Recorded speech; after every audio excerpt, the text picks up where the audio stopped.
Alguns cânticos que nós vamos cantar são de louvor, outro de rendição. Mas nós vamos continuar cantando ao Senhor, né, como fizemos já agora. O primeiro cântico que nós vamos entoar é Cantarei Teu Amor para Sempre. Nossa relação com Deus é uma relação de amor, né? Então vamos lá.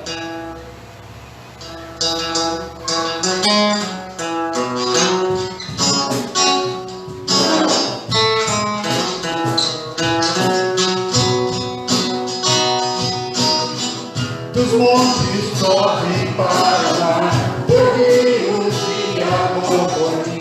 Eu abrirei meu coração, deixando a tua luz entrar. Me alegro por me conhecer, levantarei as minhas mãos. Por teu amor me alcançarei, me faz louvar a ti. Cantarei teu amor para sempre. Cantarei teu amor para sempre. Cantarei teu amor para sempre. Cantarei teu amor. Dos montes correm para o mar, eu rio de amor por mim. Eu abrirei meu coração, deixando a tua luz entrar. Me alegro por me conhecer, levantarei as minhas mãos. O teu amor me alcançarei, me faz louvar a ti. Cantarei teu amor para sempre. Cantarei teu amor para sempre. Cantarei teu amor para sempre. Cantarei teu amor. Meu coração exultar. Alegria eu canto. Como conhecer a ti, ele se encherá com a tua alegria. Cantarei teu amor para sempre. Cantarei teu amor para sempre. Cantarei teu amor para sempre. Cantarei teu amor. Cantarei teu amor para sempre. Cantarei teu amor para sempre. Cantarei teu amor para sempre. Cantarei teu amor. Amém. Esse amor que nos alcançou, né, que nos transformou.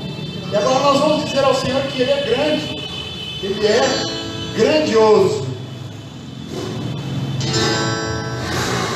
Queremos o teu nome engrandecer, começamos com o coro. Queremos o teu nome engrandecer e agradecer por toda em nossas vidas. Confiamos em Deus e em teu amor, pois só tu és o Deus eterno, todo e toda terra e céu. Grande é o Senhor. É o Senhor que louvor na cidade do nosso Deus, teu santo nome. Alegria de toda a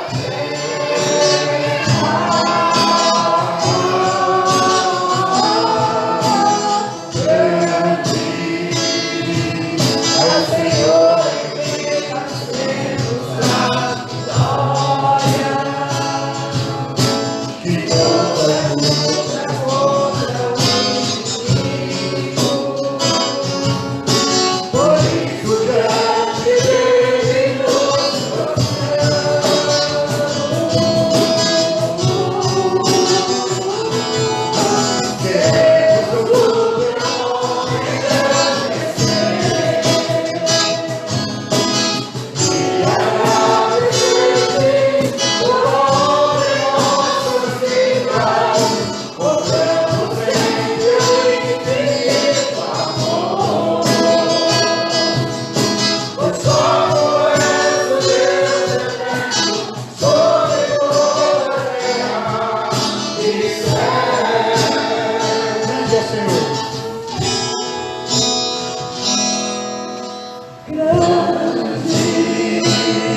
É que nós queremos espalhar o teu conhecimento, ó Deus, espalhar o Evangelho, ó Deus, ao nosso redor, e também, ó Deus, por todo mundo, participando da obra da igreja em todo o mundo, Senhor.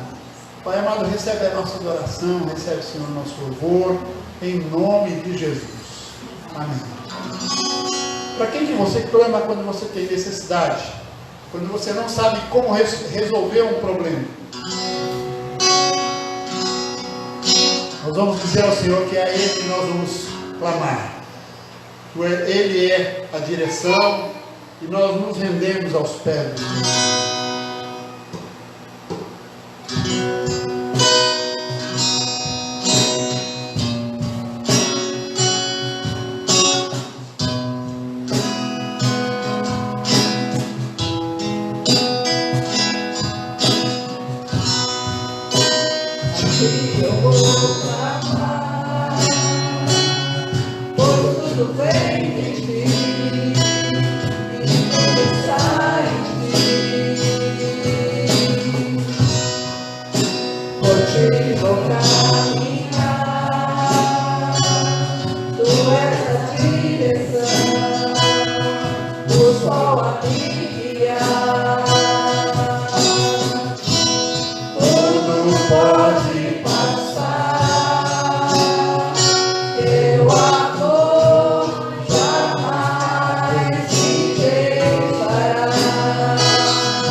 Eu vou clamar.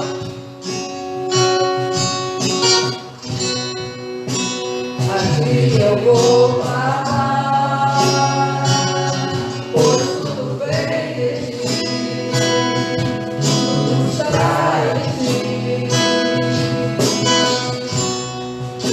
Contigo pra caminhar, tu és a direção, o sol tudo pode passar,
Este é um cântico de rendição, né? Nós estamos dizendo para o Senhor que nós nos rendemos a Ele. Quero convidar você para abrir a sua Bíblia em Jeremias. Jeremias, capítulo 9.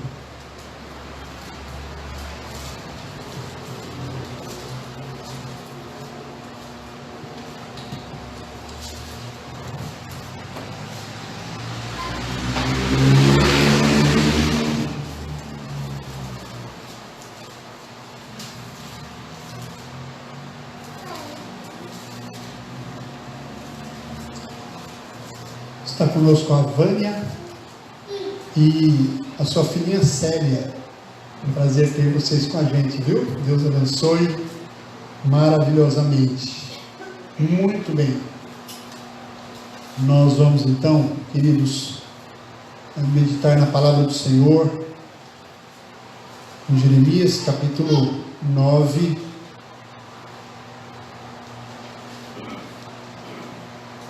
A partir do versículo 23. Artigo 23.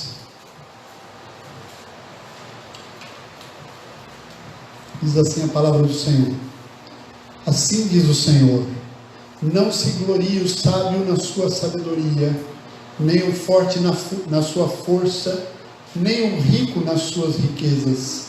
Mas o que se gloriar, glorie-se nisto, em me conhecer e saber que eu sou o Senhor, e faço misericórdia, juízo e justiça na terra, porque dessas coisas me agrado, diz o Senhor. Eis que vem dias, diz o Senhor, em que castigarei a todos os circuncidados, juntamente com os incircuncisos, o Egito e a Judá, e a Edom, e aos filhos de Amon e a Moabe, e a todos os que cortam os cabelos nas têmporas e habitam no deserto, porque todas as nações são incircuncisas, e toda a casa de Israel é incircuncisa de coração. Nós vamos orar ao Senhor pedindo graça e bênção sobre os nossos corações na meditação, naquilo que que o Espírito do Senhor quer falar às nossas almas. Vamos orar. Obrigado, Senhor, por esta noite. Obrigado pelos irmãos presentes aqui no templo. Obrigado por aqueles que nos acompanham também pelo Facebook, pela internet, ó Deus. Derrama graça e bênção sobre cada um em nome de Jesus. E para a glória do Teu nome. Ó Deus, que o Teu Espírito possa estar falando nesse tempo, ó Deus, às nossas almas e nos conduzindo no caminho do Senhor. Em nome de Jesus. Amém. Nós gostamos de nos gloriar das coisas, não é? Por exemplo, nós fazemos alguma coisa com as nossas mãos e nós queremos contar para as outras pessoas. Uma vez alguém olhou para mim e disse assim: ô Jorge, mas você já é gavola, né? É um palavreado bem guarapuavano. Eu estava ainda na faculdade e acabei me gabando de algumas coisas. E uma jovenzinha, né? Então virou para mim e disse essas palavras: como nós gostamos de nos gabar, né? De ser gavolas, como nós gostamos de falar das coisas que a gente fez. Não é só a respeito das coisas que nós fazemos, mas você já viu, por exemplo, uma mãe com uma criança, ou então uma avó falando da sua criança? A criança está começando a aprender a falar, e toda criança começa a aprender a falar e começa a mostrar inteligência, e os avós ficam assim, parece que meio enlouquecidos com aquilo, e contam com aquele grande ar de vantagem, e a gente está vendo outras crianças fazendo a mesmíssima coisa. Nós gostamos de contar vantagem, gostamos de nos gabar, né, ou nos gabar, e o texto está nos chamando para nos gloriar de alguma coisa. Veja que interessante. O apóstolo Paulo também nos diz que nós podemos nos gloriar de algumas coisas lá em Romanos. Mas aqui Jeremias está nos chamando a nos gloriar de algo, não é? Como quem está dizendo: olha, se você se gloriar em algo que é verdadeiro, algo que realmente tem trazido vantagem genuína para a sua vida, isso não será ruim, será bom. Agora, o contrário de gloriar-se é o quê?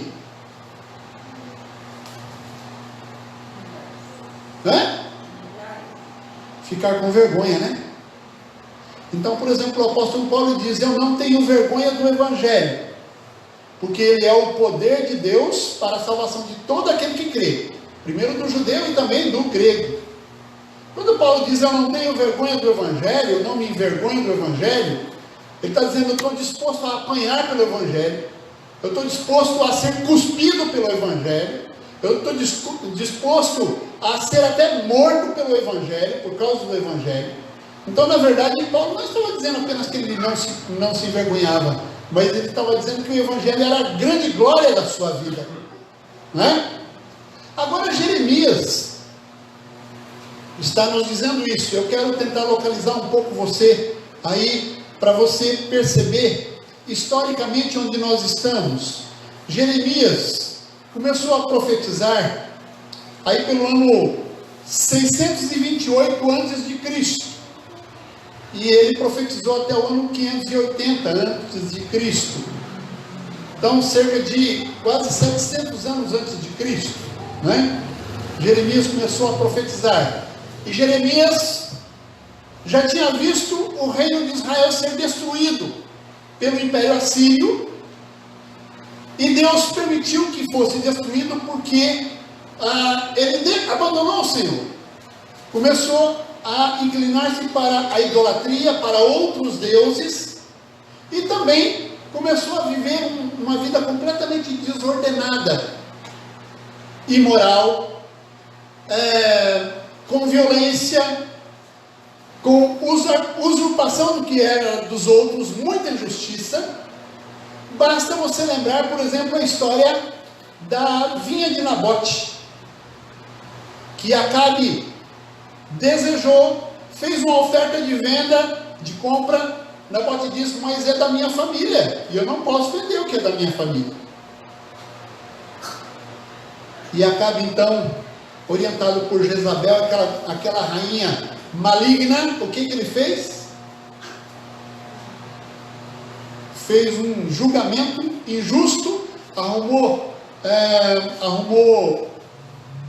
testemunhas falsas que testemunharam contra Nabote, e assim ele matou Nabote e se apoderou da vinha de Nabote.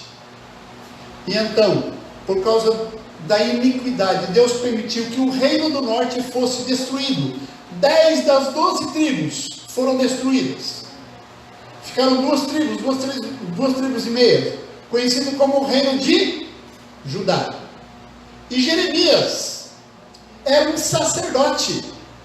Ele realizava os trabalhos no templo, sacrificava ao Senhor. Ele era responsável por representar o povo diante do Senhor, fazendo sacrifícios, clamando pela misericórdia, para que Deus não destruísse o povo, trazendo os animais e matando os animais na presença do Senhor em sacrifício ao Senhor. Mas Jeremias está vendo a coisa bem escura, bem ruim, bem complicada. E Jeremias, ele profetiza até o 5º ano do exílio babilônico. Então ele começou a profetizar no ano 680, eu falei. E aí pelo ano 587 foi quando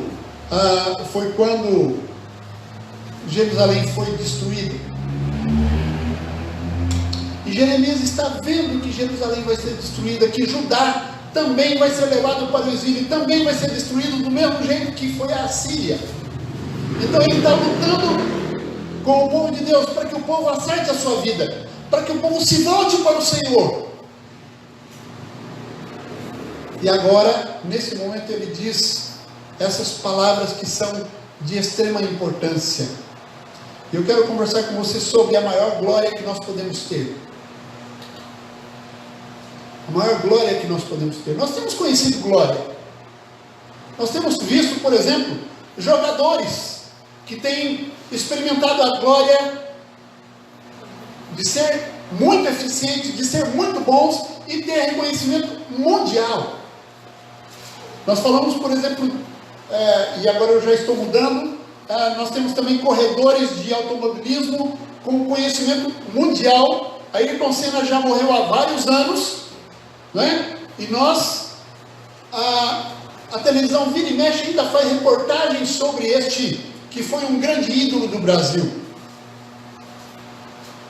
Nós temos o Prêmio Nobel, que é o ponto mais alto da vida de um cientista, de alguém que faz um benefício à humanidade.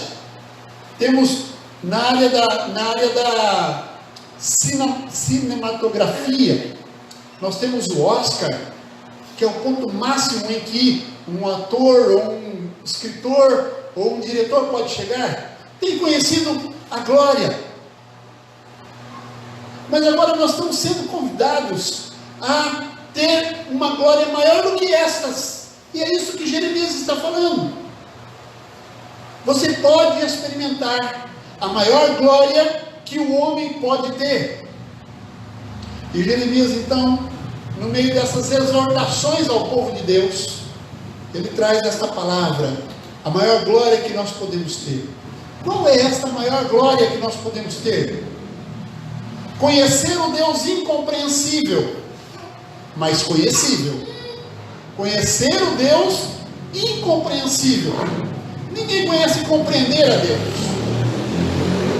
As coisas mudam um pouquinho e nós já ficamos completamente abalados. O nosso Deus não se abala. E há muitas coisas que nós não conseguimos compreender, especificamente na pessoa de Deus. E nós inclusive temos dificuldade de deixar Deus ser Deus como Ele é. Na verdade, nós muitas vezes queremos ser o soberano na nossa relação com Deus. Há algumas coisas que nós não aceitamos que elas sejam do jeito que a Bíblia nos revela. Mas nós somos convidados a conhecer esse Deus que é incompreensível, porém conhecível. De fato, Deus é incompreensível, Deus é um mistério. O seu agir, e não só o seu agir, mas o seu ser, não cabem no nosso entendimento finito. Ele não pode ser objeto do estudo da mente inquisidora pela simples capacidade questionadora. É por isso que não é através da filosofia que nós conhecemos a Deus. É por isso que não é através da ciência que nós conhecemos a Deus. Se nós queremos conhecer a Deus, nós temos que nos voltar para a Bíblia, para aquilo que o próprio Deus revelou de si mesmo. Deus não pode ser conhecido, não pode ser objeto de estudo da mente inquisidora, pela simples capacidade humana. É aqui que esbarram os filósofos, aqui que esbarram os construtores da ciência. Aliás, Jesus afirmou com uma pergunta retórica o seguinte: como podeis crer ou conhecer que Deus é Deus mesmo, vós os que aceitais glória uns dos outros, e contudo não procurais a glória que vem do Deus único? Está em João 5,44. Interessante que Jesus disse isso para religiosos, porque os religiosos, eles ficavam se firmando unicamente no que outros diziam, que é exatamente o que a ciência e a filosofia fazem. Um autor diz uma coisa, o outro se firma no que é que ele falou e fala outra coisa, e se firma no que é que ele falou e fala outra coisa, e assim os homens vão buscando glória uns dos outros. Mas se nós não buscarmos naquilo que o próprio Deus tem revelado, nós não o conheceremos. O reformador João Calvino, no início da sua instituição da religião cristã, afirmou que só podemos conhecer a Deus porque Ele se revelou. Então Ele é incompreensível, no entanto, Ele se permite conhecer. Moisés dissera, e eu quero sugerir a você que olhe em Deuteronômio 29, que diz: as coisas reveladas pertencem a nós e a nossos filhos, mas as encobertas pertencem a Deus para sempre. As coisas reveladas pertencem a nós e aos nossos filhos, mas as que não são reveladas pertencem a Deus para todo sempre. Então Moisés, que escreveu isso, inspirado por Deus, está dizendo que nós podemos conhecer a Deus, de Deus, somente aquilo que Ele mesmo revelou. Nesse sentido, Ele é o Deus que se deixa conhecer, Ele é o Deus que se revela. No entanto, no mesmo lugar, nós lemos que há coisas que Deus reservou para si, que por sua soberania mantém o ser humano na escuridão. Nem tudo de Deus nós somos capazes de compreender e de conhecer. Nós temos algumas doutrinas, por exemplo, no campo reformado, que são rejeitadas por algumas pessoas porque elas são difíceis de compreender e até difíceis de aceitar que elas sejam assim, porque é assim que é e é assim que Deus tem revelado. Mas nós achamos, mas assim não é certo, assim não está bom. Mas é assim que Deus tem nos mostrado que é. Isaías apenas começa a argumentar sobre a majestade de Deus a partir da criação, e ele clama no capítulo 40, versos 12 a 17: quem na concha de sua mão, aliás é Deus falando, Isaías quem registra, mas Deus falando, quem na concha da sua mão mediu as águas e tomou a medida dos céus a palmos? Quem é que mediu os céus a palmos? Quem guiou o Espírito do Senhor, ou como o seu conselheiro lhe ensinou? Eis que as nações são consideradas por ele como um pingo que cai de um balde, e como um grão de pó fino que se levanta.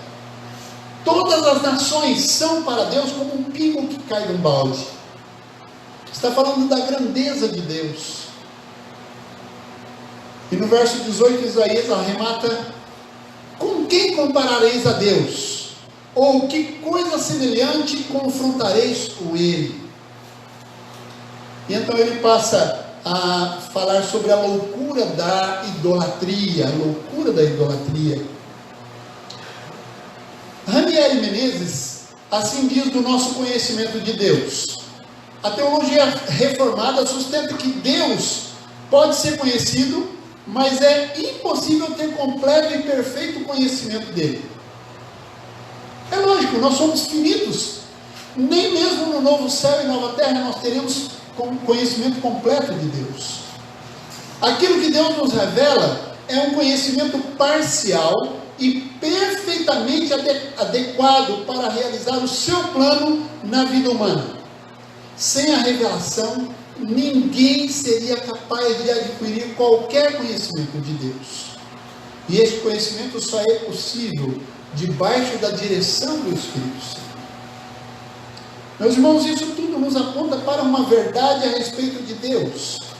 Ele é sublime, Ele é elevadíssimo, acima não só da compreensão humana, mas também de toda e qualquer capacidade e poderes humanos, tais como força, riquezas, influência e qualquer poder humano que se possa pensar. Por isso que Jeremias diz: quem quiser se gloriar, não se glorie na sua sabedoria, não se glorie na sua força, não se glorie nas suas riquezas. Glorie-se em conhecer a Deus. Mas Deus conclama a conhecê-lo para que, como disse Mário de Andrade, um escritor, um poeta brasileiro, disse: o amigo que se torna inimigo fica incompreensível. O inimigo que se torna amigo é um cofre aberto, um amigo íntimo de si mesmo.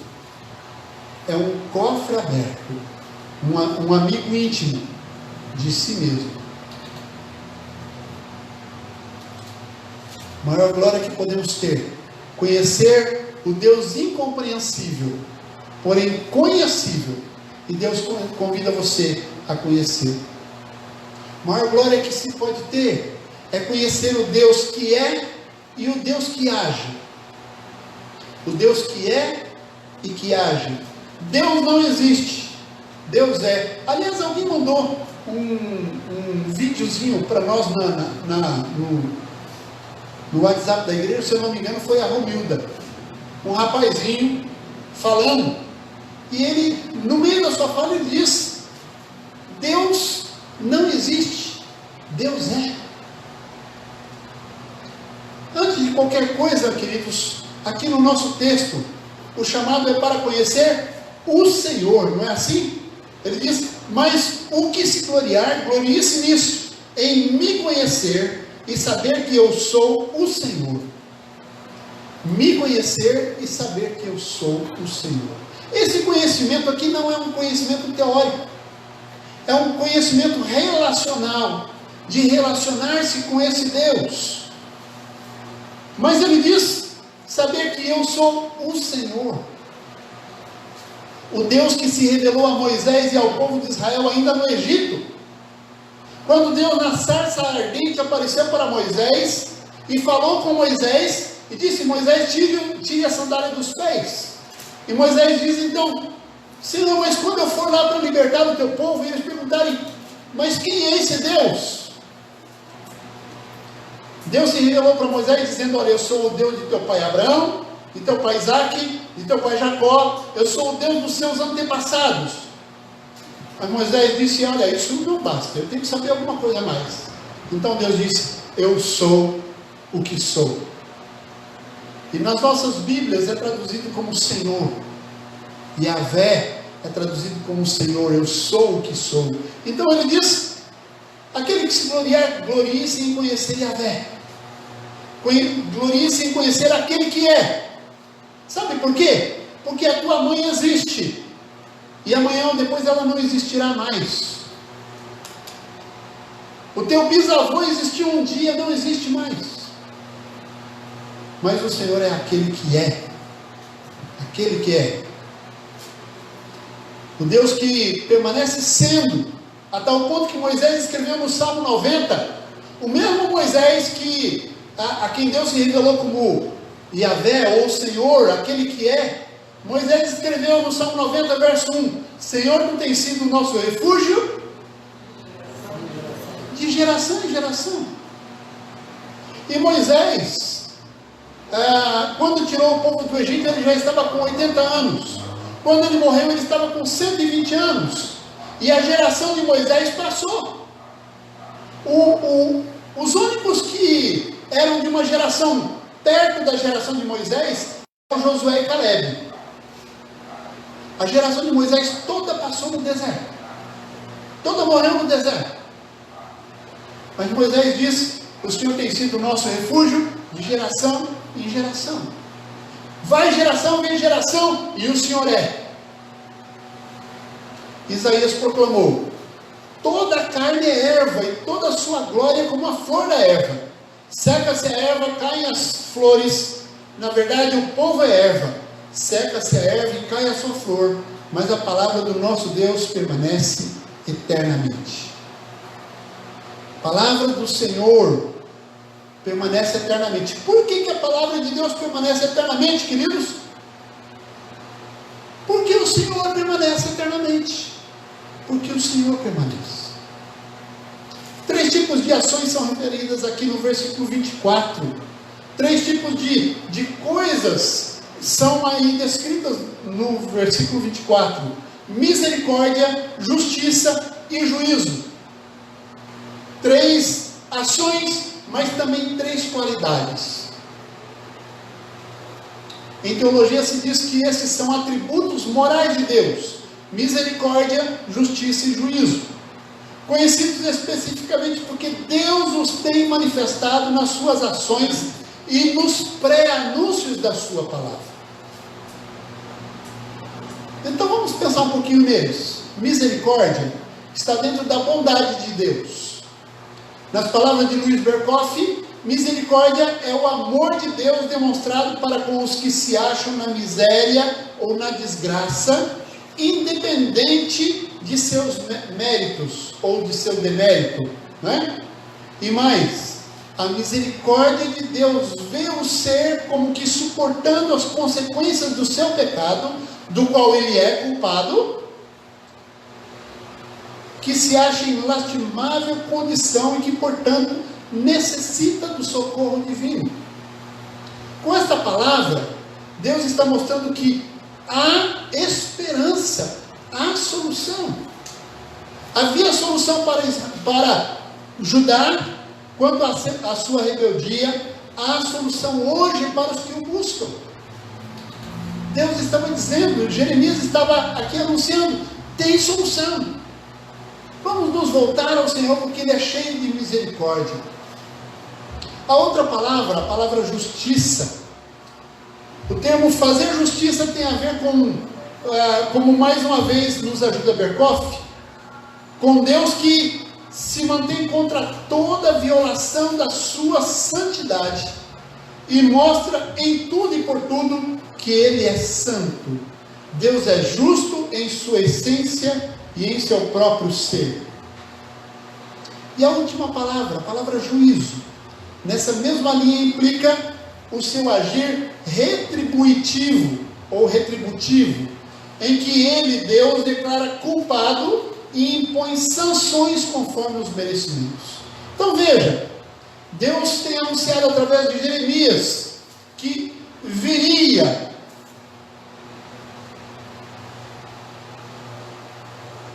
castigo, porque Judá estava merecendo castigo. Mas havia solução para isso. E eles ainda podiam receber, não o juízo, mas a misericórdia. Deus diz: eu faço misericórdia, faço justiça e faço juízo. Se eu der misericórdia, é justo. Se eu der juízo, é justo. Agora tem solução. Volte-se para o Senhor. Meus queridos, o povo israelita tinha uma história milenar de caminhada com Deus. Uma história rica de ações, tanto na construção da nação, quanto de sustento e proteção. No entanto, como Amós posiciona, andarão dois juntos se não houver entre eles acordo? Amós capítulo 3, verso 3. Portanto, o juízo de Deus estava agora sobre a nação infiel, sobre a nação infiel, a aliança, e aquela nação precisava se voltar com fidelidade ao Senhor, precisava se voltar ao Senhor, buscar a misericórdia de Deus. Então, nós podemos conhecer o Deus incompreensível, porém conhecível. Nós podemos conhecer o Deus que é e o Deus que age, mas nós também podemos conhecer o arrependimento que promove perdão. E é isso que Jeremias estava chamando a nação. E é isso que Deus tem nos chamado, queridos, a nos voltar para Ele. Os versos 25 e 26, 25 e 26, nos apontam para essa realidade. Ele não fala de perdão. Não fala de perdão, não fala de retirar o juízo. No entanto, um aviso é para alguém se acertar e quem sabe aquilo seja retirado, não é? Eles apontam para uma promessa de juízo que inclui o povo de Deus, porque estes se igualaram às outras nações em iniquidade. Veja como o Senhor diz: porque todas as nações são incircuncisas, mas Israel também é incircunciso, ainda que tenha sido circuncidado na infância, mas é incircunciso de coração. Para os nossos dias nós poderíamos dizer, porque tem muito crente que não é batizado. Foi batizado quando criança, ou foi batizado já com uma idade mais avançada, mas o coração não está batizado. Está faltando arrependimento. Esse próprio anúncio é um convite para acertar a vida, a circuncidar o coração perante o Senhor. Não se trata de ações exteriores, mas de um coração voltado a Deus. Na verdade, Jeremias já havia trabalhado isso mostrando que o castigo era inevitável, mostrando que a multiplicação de sacrifícios não iria trazer resultados aí no capítulo 7, versículo 21 em diante, porque precisava haver conversão do coração, precisava voltar o coração e não ações ou atitudes. Não se trata de ações exteriores, mas de um coração voltado a Deus, reconhecendo a sua maldade e o seu distanciamento. Se o juízo vem para o povo de Deus, queridos, ele sempre tem um propósito disciplinar. Ele pode ser minimizado e até retirado quando há arrependimento e retorno. É isso que o profeta estava anunciando. Era com isso que o profeta estava lutando com o povo de Deus. O pecado está ligado à maneira como nós tratamos Deus, como se nós não o conhecêssemos, como se Ele não existisse, ou como se Ele não se importasse com o nosso pecado, com os nossos posicionamentos ruins. Com relação a arrependimento, Martinho Lutero disse: não voltar a fazer determinada coisa é a essência do mais verdadeiro arrependimento. Então, se você diz que se arrependeu, mas continua fazendo, você não se arrependeu. Algo que o pecado imprime em nossa alma, queridos, são sentimentos profundos de desesperança, de desejo de se distanciar de Deus e de secura de alma. Basta observarmos, por exemplo, os salmos penitenciais de Davi. Como Davi diz no Salmo 32, por exemplo: é fato que Davi se envolveu com uma mulher casada, é fato que ele engravidou, é fato que ele mandou matar o marido da mulher para ficar com a mulher, mas depois ele diz: enquanto eu calei o meu pecado, envelheceram os meus ossos. Eu virei um homem ressequido, a minha alma se ressecou, até os meus ossos se secaram. Então, algo que o pecado imprime na nossa alma são sentimentos profundos de desesperança, de distanciamento de Deus e de secura de alma. No entanto, Deus nos convida a confiar nele, confessar os nossos pecados e nos acertar, nos arrependermos com um arrependimento genuíno, de abandono do pecado, para sermos curados. Charles Spurgeon refere-se a essa experiência de modo claro. Ele diz: quando a palavra de Deus converte um homem, tira dele o desespero, mas não tira a capacidade de arrepender-se. Ele pode ter que se arrepender de outras vezes. E eu quero então terminar, queridos, dizendo que Deus nos convida a desfrutar da maior glória que o homem pode conhecer. Qual é a maior glória que você pode experimentar? Se tornar uma pessoa rica, se tornar uma pessoa muito sábia, muito bem preparada para a sua profissão, que pessoas de muito longe vêm procurar você, como aconteceu com Salomão. Tornar-se uma pessoa muito forte. Não. A maior glória que você pode experimentar é conhecer esse Deus, conhecer numa experiência de relacionamento profundo, em que Ele age na tua vida e você se relaciona de maneira intercambiável, de pessoa com pessoa, desse Deus que é pessoal, com você que é pessoa. Que Deus nos abençoe, que Deus nos fortaleça em nome de Jesus e para a glória do teu nome. Eu vou convidar os irmãos para se colocarem em pé, nós vamos orar. Enquanto nós oramos, irmãos, se você tem necessidade, se você tem alguma enfermidade, alguém que você ama, que está enfermo, ore ao Senhor por ele. Se você tem alguma outra necessidade, ore ao Senhor, peça que o Senhor sustente a tua vida, e Deus vai estar agindo na tua vida. Ore na sua casa, ore em todo o tempo, ore no seu trabalho, ore enquanto dirige o seu carro, e Deus está sempre com você, e você pode experimentar o Senhor. Deus ama ouvir a tua oração.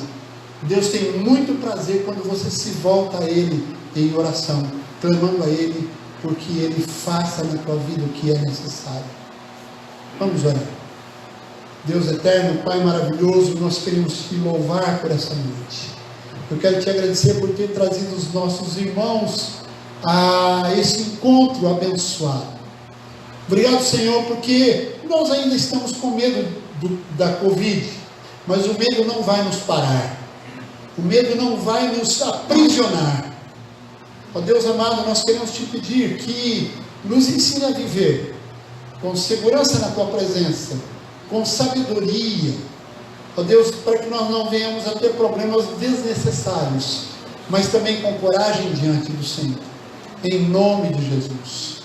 Amada igreja, que a graça do Senhor Jesus, e o amor de Deus o Pai, e a consolação e a presença do Espírito Santo, estejam com os irmãos e com todo o povo de Deus espalhado por toda a terra, agora e para todo sempre.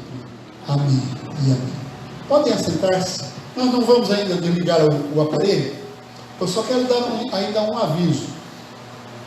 A Alessandra não pôde estar conosco hoje, mas ela nos disse que aquela oferta que ela pediu para comprar Bíblias, ela vai fazer um curso em outubro. O curso é em outubro, mas ela tem até semana que vem para receber as ofertas para comprar Bíblias.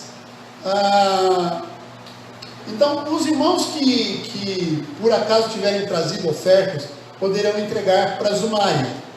A Alessandra, talvez a semana que vem ainda não vai poder estar conosco, então, até a semana que vem, as pessoas que tiverem oferta para a Alessandra e para a Milena, podem entregar para a Zumari, tá bom?